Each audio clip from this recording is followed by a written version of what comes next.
Assalamualaikum warahmatullahi wabarakatuh. Waalaikumsalam warahmatullahi wabarakatuh. Alhamdulillahilladzi ja'ala syahrul mubarak, ja'ala syahra Ramadan syahran mubarakan, syahrul unzila fihi al-Qur'an hudan lin-nas wa bayyinatin minal huda wal furqan. Wassalatu wassalamu ala asyrafil anbiya wal mursalin sayyidina Muhammadin wa ala alihi wa ashabihi ajma'in.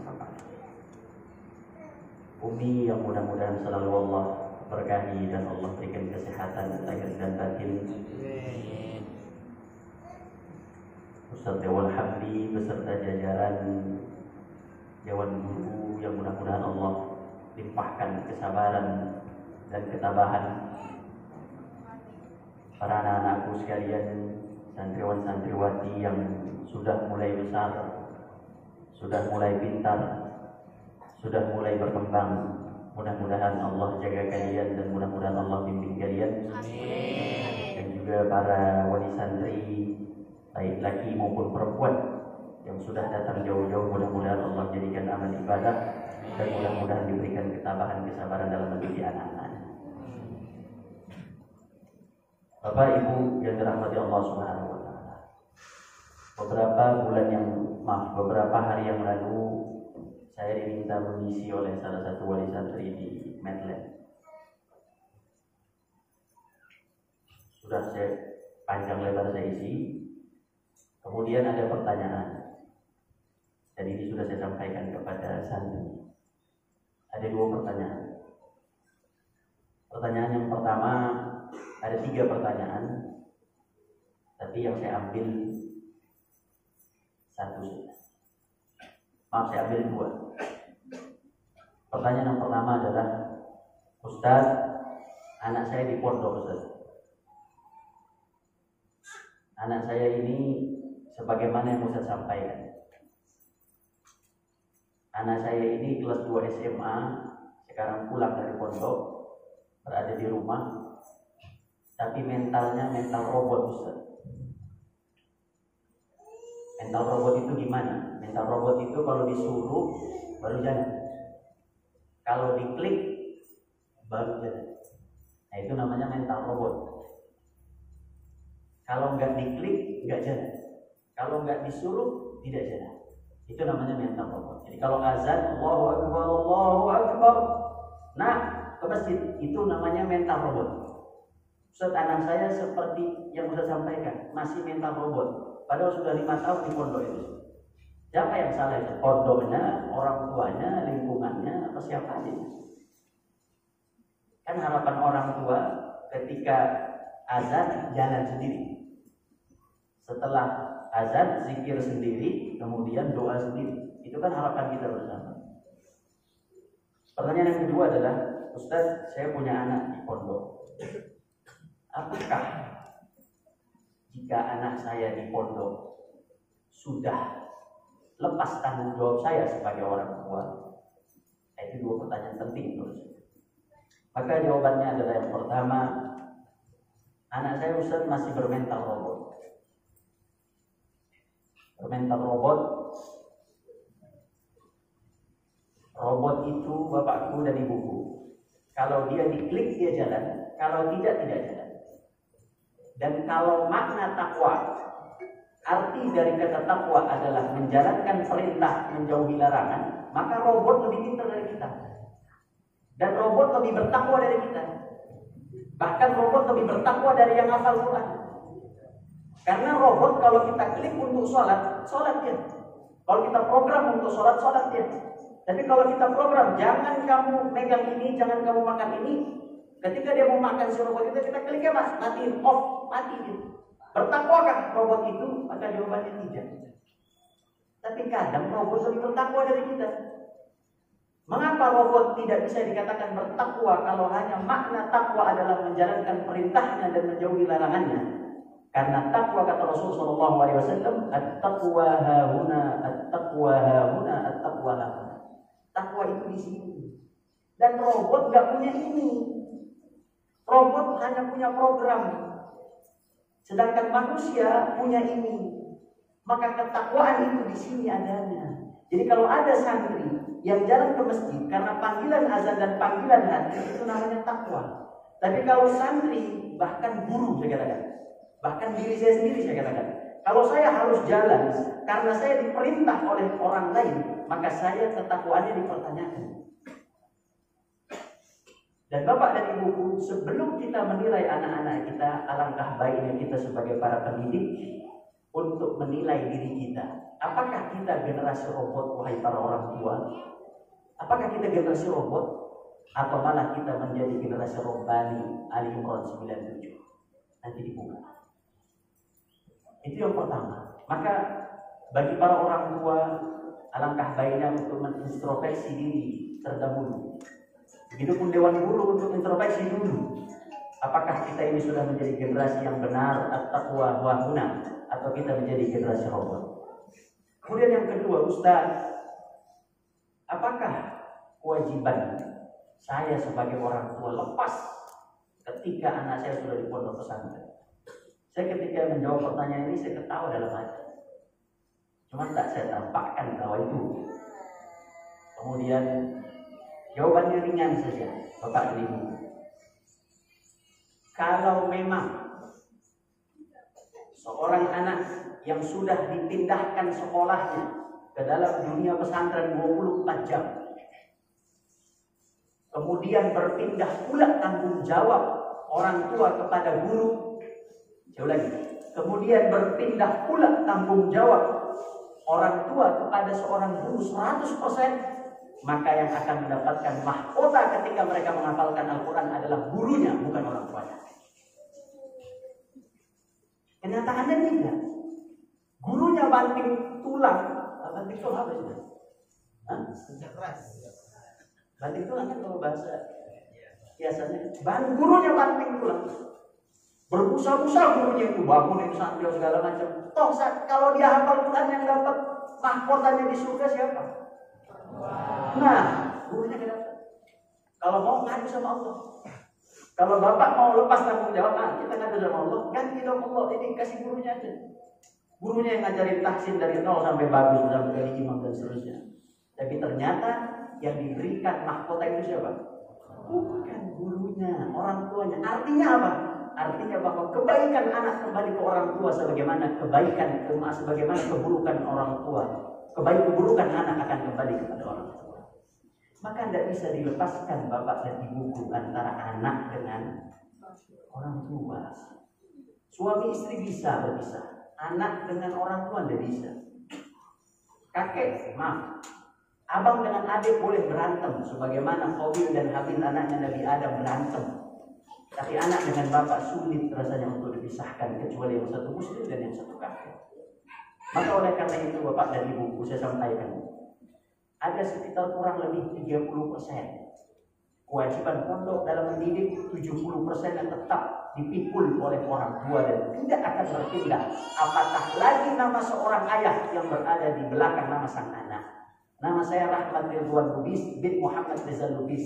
Maka yang bertanggung jawab atas diri saya adalah nama yang berada di belakang saya, Muhammad Rizal Lubis, karena beliau pula yang menjadi wali saya saat saya nikah. Kan begitu Bapak. Sepakat Bapak? Nah, jadi tanggung jawab Bapak berat sekali. Dunia akhirat anak ini akan ditanya Allah Subhanahu wa taala. Kemudian yang berikutnya, alhamdulillah, kalau saya secara pribadi ingin melaporkan apa yang saya lakukan selama beberapa bulan terakhir bersama para santri dan juga bersama para dewan guru.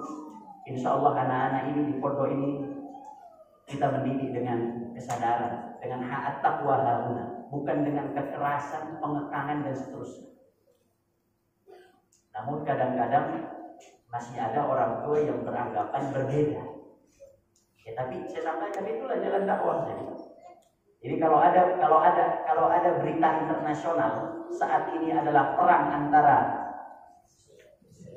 bukan Rusia Ukraina, itu non muslim dengan non muslim, Ustaz tidak ada urusan. Sekarang berita internasional adalah Palestina lawan Israel. Berita nasionalnya santri berhutang sama guru, gak mau bayar. Ada Pak, tapi santri udah pulang. Jadi saya minta tolong nanti wali santri Simpang Gadang harus bertemu saya di sini, wali santri Simpang Gadang. Nanti tolong bertemu saya. Itu berita nasional tuh, besok masuk jadi wan. Santri berhutang sama guru nggak mau bayar. Allah Akbar.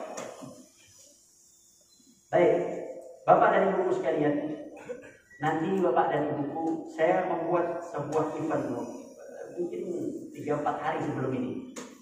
Kajian spesial, tahu judulnya? Kajian spesial pada bulan spesial dari guru spesial untuk murid spesial. Itu kajian panjang lebar saya bahas di situ masalah pendidikan keluarga dengan anak-anak Bapak Ibu sekalian. Kemudian kita buat momen, saya membuat momen dengan para santri. Momen itu adalah, ambil semua kertas kalian, ambil semua pulpen kalian, tulis nama kalian, tulis nama kalian, tulis nama kelas kalian, dan seterusnya. Kemudian ada beberapa pesan saya di situ. Kemudian saya minta kepada semua santri, tolong tuliskan momen terindah kamu dengan orang tuamu. Tulis momen terindah bersama sang ayah tergagah. Kemudian itu satu baris, satu kaca ya apa misalnya? Ya, satu halaman. Kemudian tulis di sebelahnya momen terindah bersama ibu tercinta. Kemudian di belakangnya tolong ditulis pesan dari Ustaz. Itu ada pesan hebat di situ. Kemudian tulis dari kamu pesan untuk sang ayah tergagah dan juga sang ibunda tercinta. Subhanallah, saya ketika baca tulisan itu, ada yang membuat saya terenyuh, ada juga membuat saya tertawa kecil dalam hati. Yang membuat saya terenyuh adalah yang pertama. Ada santri yang mengatakan, Ustaz, bagaimana jika ayah saya dan ibu saya sudah tidak ada?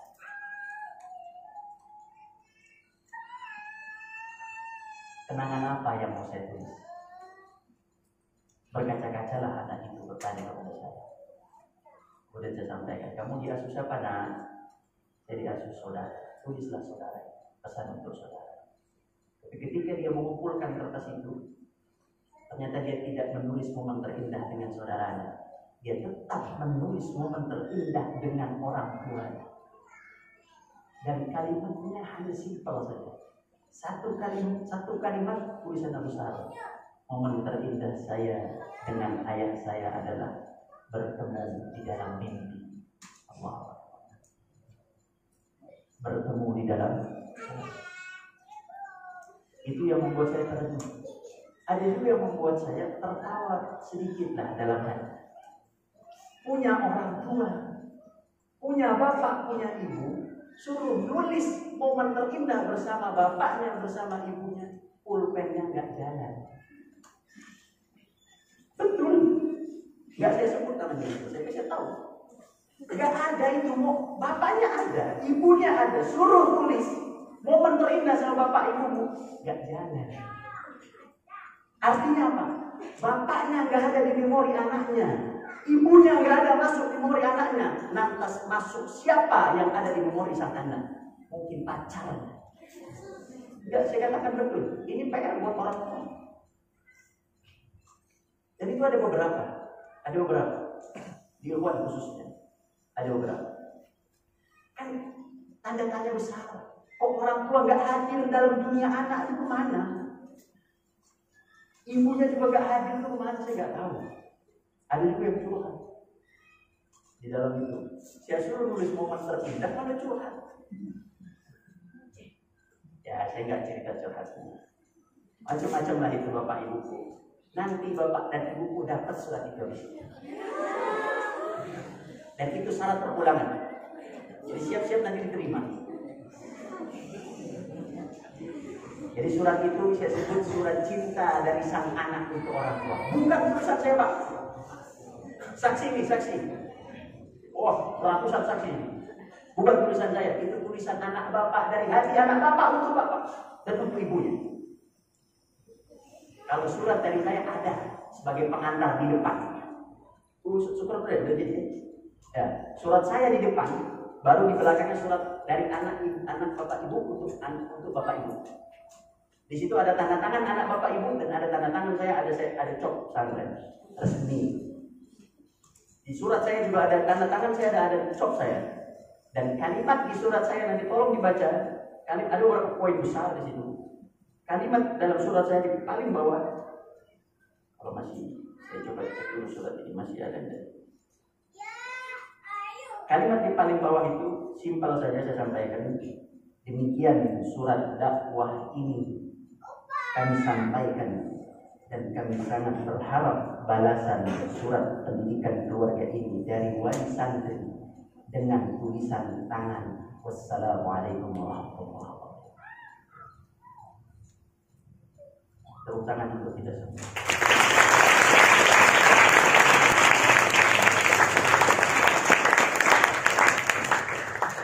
Dan kebanyakan yang saya baca, saya kalau baca pesan-pesan anak untuk orang tuanya yang saya baca itu sedih saya. Di antaranya adalah bapak udah 40 tahun lebih, tolong kurangi rokoknya. Bapak jangan lupa nanti di kerjaan sholat ya makan jaga kesehatan. Dari anak ibu, bahkan anak kelas 1 dia mengatakan, ayah, anak kelas 1 nih, dia nggak sebut lagi perempuan, ya, ayah, tolong jangan terlalu kasar lagi sama adik-adik ayah, sama adik-adik saya. Ayah, tolong sayangi ibu. Ayo mau gimana bu kalau udah begitu? Mau gimana ini Pak? Bukan dari saya. Mudah-mudahan itu bisa merubah pola pikir seorang ayah dari pesantren Samarinda sini agar bisa berpartisipasi dalam mendidik anak-anaknya dan melahirkan generasi-generasi yang hebat di kemudian hari. Amin ya rabbal alamin. Dan mungkin singkat yang terakhir adalah bahwa kemarin saya ngobrol dengan salah satu anak santri. Kemudian saya tanya, anak ini sudah punya bapak, bapaknya sudah meninggal dalam kandungan. Persis kisahnya Nabi Muhammad SAW. Kemudian dia punya bapak angkat. Kemudian banyak saya gali bagaimana bapak angkat Muna, bagaimana ini Muna, bagaimana saya gali terus. Sampai akhirnya sang anak pun cerita. Jadi Ustaz mohon izin kepada anak ini menceritakan, tapi bukan untuk aib, ini bukan aib, ini pelajaran buat kita bersama. Kemudian ketika diceritakan apa momen terindahmu dengan bapak ibumu, kemudian anak ini pun menjawab, bukan momen terindah, momen terburuk yang tidak mungkin terlupakan. Bagaimana itu ceritanya? Ceritanya adalah ketika saya masih kecil, namanya Bapak Tiri, kadang lebih galak dari ibu kota. Habis itu, kan? Ibu Tiri lebih galak daripada ibu kota. Nah ini Bapak Tiri lebih galak daripada Bapak Wali Kota.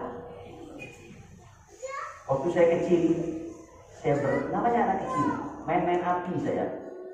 Kemudian saya dilarang oleh orang tua saya, orang tua tiri saya. Namanya anak kecil dilarang, apalah dia paham. Akhirnya dia tetap main api. Dan hebatnya orang tua ini malah menjoroki anaknya ke api. Na'udzubillah. Dalam saya emosi itu ketika anak ini cerita, langsung naik darah saya. Padahal Ramadan. Karena saya paling emosi ketika melihat orang tua yang Allahu Akbar, ini anak mau dibawa mana? Sampai akhirnya sang anak tangannya pun bekas luka. Dikasih lihat nisan, ini luka saya terbakar. Kamu maafkan nggak? Maafkan Ustaz. Lupa mah enggak? Maafkan, maafkan. Lupa? Ya nggak bisa lupa. Orang ada kok itunya, buktinya. Maka saya sampaikan kepada anak, nak sabarlah kamu. Insyaallah kamu jadi orang besar, dan kapan kamu jadi orang tua, jadikan yang nomor pertama adalah kasih sayang dan sabar harus berlipat ganda. Maka itulah pesan kami wahai bapak dan ibu. Kami titipkan anak-anak kami kepada bapak dan ibu sekalian. Tolong dididik, tolong diarahkan, tolong didoakan, dan tolong juga diberikan doa kepada para dewan guru untuk bisa selamat juga pulang sampai kampungnya masing-masing, dan bisa kembali untuk bisa menuntaskan pekerjaan-pekerjaan kita untuk sampai anak-anak ini lulus Dan juga mudah-mudahan anak ini diberkahi oleh Allah Subhanahu wa taala. Guru-gurunya pun diberkahi oleh Allah Subhanahu wa taala. Warisannya pun dijaga oleh Allah Subhanahu wa taala. Diberikan limpahan rezeki yang halal dan thayyiban wasi'an mubarakah. Karena satu-satunya yang membuat gagal pendidikan adalah mungkin orang tuanya rajin ke masjid, mungkin pondoknya bagus luar biasa, tapi mungkin satu yang dilupakan orang tua adalah bahwa harta haram yang masuk ke dalam rumah, dan pasti selalu tumbal harta haram adalah seorang anak. Dan itulah dosa yang selalu dilupakan oleh orang tua. Dibawa masuk ke rumah, dimasak oleh sang ibu, dihidangkan dalam ruang makan, dimakan oleh anggota keluarga, mendarah daginglah yang haram itu tadi, maka menuntut semua keburukan. Dan mustahil, saya katakan mustahil berdasarkan hadis Nabi dan Quran dan kitabullah, mustahil anak yang lahir dari harta haram akan tumbuh kembang menjadi anak yang soleh.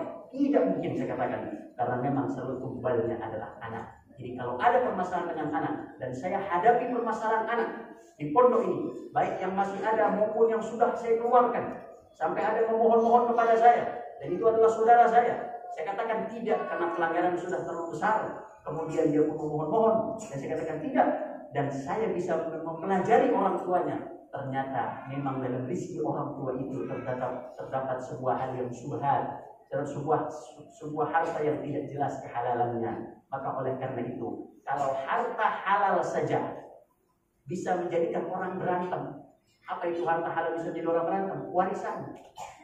Kalau harta halal saja bisa menjadi orang berantem, apalagi harta yang haram, sudah pasti menjadi masalah dalam problematika keluarga. Maka oleh karena itu, itulah pesan saya terakhir. Pastikan bahwa yang masuk ke dalam perut kita adalah yang halal, dan itu adalah pesan dari almarhum Ustaz Muhammad Razalul kepada semua anaknya dengan tekanan yang sangat kencang dari beliau, khususnya kepada Ustaz Rahmat Fauzi. Beliau adalah seorang PNS di Kementerian Keuangan. Kita doakan calon menteri. Amin. Pengganti Sri Mulyani. Amin. Yang sebelahnya kacamata baju putih pengganti Pak Jokowi. Amin. Beliau ditekankan, Rahmat Fauzi, harta yang kamu terima selain gaji berikan kepada ayah yang ngatur. Begitu kencang beliau dalam mendidik anaknya, khususnya anak yang sudah pada menikah dan juga anak-anaknya yang sudah mulai memiliki pekerjaan. Pastikan semua harta adalah halal, dan mudah-mudahan Bapak Ibu diberikan harta yang halal, yang thayyiban, mubarakan, agar bisa melahirkan generasi yang baik. Karena kalaupun itu diberikan kepada anak, maka yang lelah pun orang tua. Aqulu qouli hadza wa astaghfirullah li wa lakum. Bismillahirrahmanirrahim. Alhamdulillahirabbil alamin wassalatu wassalamu ala asyrafil anbiya wal mursalin sayyidina Muhammadin wa ala alihi wa sahbihi wasallam. Allahumma ighfir lana wa liwalidina warhamna warhamhuma kama rabbawna shighara. Ya Allah ya Arhamar Rahimin, pada hari ini ya Allah, kami telah ya Arhamar Rahimin mendidik para anak, para generasimu ya Allah. Ya Allah, jadikanlah pendidikan dari guru-gurunya ya Arhamar Rahimin, dari Umi ya Allah, dari para kepala divisi ya Allah, dari para guru dan seluruhnya ya Arhamar Rahimin yang membantu dalam pendidikan anak-anak kami ya Arhamar Rahimin, sebagai wasilah kami dalam mendapatkan keberkahan-Mu ya Allah, mendapatkan kebahagiaan dari-Mu ya Allah, mendapatkan rezeki yang berlimpah dari-Mu ya Allah, mendapatkan kebaikan bagi keluarga kami dan juga pondok kami ya Allah. Ya Allah, bagi santri-santri kami ya Arhamar Rahimin, mereka yang telah membantu pengecoran masjid ya Allah sampai jam 1 malam ya Allah, semua itu adalah bagian dari pendidikan ya Arhamar Rahimin. Kami ingin melahirkan pendidikan ya Arhamar Rahimin sebagaimana pendidikan Rasulullah SAW kepada para sahabatnya ya Allah, pendidikan yang kuat ya Allah, bermental baja ya Allah, beriman ya Allah, karena semua permasalahan dunia ini tidak akan selesai kecuali dengan iman kepada-Mu ya Dzal Jalali wal Ikram. Ya Allah, tanamkanlah iman, tancapkanlah iman kepada anak-anak kami ya Allah. Jadikanlah mereka ya Allah generasi yang rabbani, bukan generasi rabbah ya Allah. Jadikanlah mereka ya Allah ya Arhamar Rahimin, barran biwalidayhi, barran biwalidayhi, barran biwalidayhi ya Allah. Jadikanlah mereka semua ya Arhamar Rahimin, orang-orang yang berbakti kepada kedua orang tua mereka ya Allah. Ya Allah, kepada wali santri ya Arhamar Rahimin, berikanlah mereka kesehatan ya Allah, kesabaran ya Allah, kemampuan ya Allah, kebaikan ya Allah, rezeki yang halal, thayyiban, wasi'an, mubarakan, wa anta khairur raziqin. Ya Dzal Jalali wal Ikram, berikanlah keberkahan-Mu kepada pondok kami ya Allah. Jagalah pondok kami ya Allah dari orang-orang yang berwajah kepada kami ya Allah. Turunkan malaikat-malaikat-Mu ya Allah sebagaimana Engkau turunkan kepada Nabi-Mu Muhammad SAW untuk menjaganya ya Allah. Turunkanlah malaikat-malaikat-Mu ya Arhamar Rahimin sebagaimana Engkau menurunkan pada perang Badar ya Allah kepada pondok ini ya Allah. Engkau jaga ya Allah dari atas langit sana, bi rahmatika ya Dzal Jalali wal Ikram. Ya Allah, kepada Almarhum Syekh Muhammad Al-Zarrubi Ziyadul Jalal wal Ikram, guru kami ya Allah, orang tua kami ya Allah, guru kami ya Allah, orang tua kami ya Allah, guru kami ya Allah, orang tua kami ya Allah, yang telah berjuang ya Allah dari sebuah kampung kecil ya Allah, ingin membesarkan kampungnya melalui pendidikan yang ada di Jombang ya Rahman Rahim. Allahumma ighfir lahu, Allahumma ighfir lahu, Allahumma ighfir lahu warhamhu wa'afihi wa'fu anhu. Allahumma ighfir lahu warhamhu wa'afihi wa'fu anhu. Kuatkanlah kami ya Allah dalam mengemban amanah beliau ya Allah. Kuatkanlah kami ya Allah dalam mengemban amanah beliau ya Allah. Kuatkanlah kami ya Allah dalam mengemban amanah beliau ya Allah. Ya Allah, terkhusus kepada ibunda kami ya Allah, yang beliau saat ini kurang sehat ya Allah, maka sehatkanlah ya Allah. Panjangkanlah umurnya ya Allah, panjangkanlah umurnya ya Allah. Berikanlah keberkahan kepada-Nya ya Allah. Berikanlah panjang umur dan husnul amal. Ulul umur wa husnul amal. Ulul umur wa husnul amal ya Rabbal alamin, agar bisa mendoakan kami ya Allah pada santri kami dan guru-guru kami ya Allah, dan bisa membersamai kami ya Arhamar Rahimin dalam membangun pondok ini dan mencetak generasi ini rahmatika ya dzal jalali wal ikram. Rabbana atina fid dunya hasanah wa fil akhirati hasanah wa qina adzabannar. Rabbi ij'alna muqimas shalah wa min dhurriyyatina rabbana wa taqabbal du'a. Wa sallallahu ala nabiyil ummi wa ala alihi wa sahbihi wa sallam. Wa akhiru da'wana alhamdulillahi rabbil alamin. Al-Fatihah. Bismillahirrahmanirrahim. Alhamdulillah rabbil alamin. Shiratal ladzina an'amta 'alaihim. Aqulu qawli hadha wa astaghfirullah li wa lakum. Wassalamu alaikum warahmatullahi wabarakatuh.